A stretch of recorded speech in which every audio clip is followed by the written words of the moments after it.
Stéphane Bern et Franck Riester, ministre de la Culture à Château-Thierry aujourd'hui, pour lancer le deuxième loto du patrimoine. Jean-Philippe Machon, le maire de Saintes aussi, tout heureux que son projet de restauration de l'amphithéâtre soit retenu dans la liste des édifices prioritaires. Les arènes de Saintes ont été construites avant le Colisée, qu'elles présentent une spécificité architecturale en s'appuyant sur le vallon qui est tout à fait remarquable et que c'est un monument qui est unique sur toute la côte ouest de ce qui était à l'époque la Gaule. C'est une excellente nouvelle pour nous que d'avoir une aide financière et qui donne aussi un coup de projecteur sur la ville de Saintes. Aujourd'hui, l'amphithéâtre a encore belle allure pour un bâtiment construit en l'an 40 après Jésus-Christ. Pour faciliter cette construction, les Romains avaient choisi le fond d'un vallon.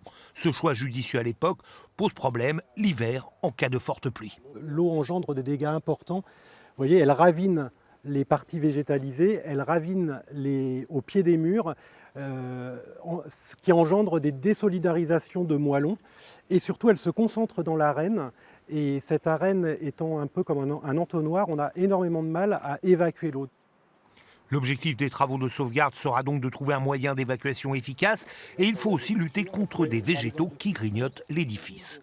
Les racines font éclater les joints, le gel également, les moellons finissent par se déchausser. On voit bien là un moellon qui est tombé et fragilisant évidemment le mur.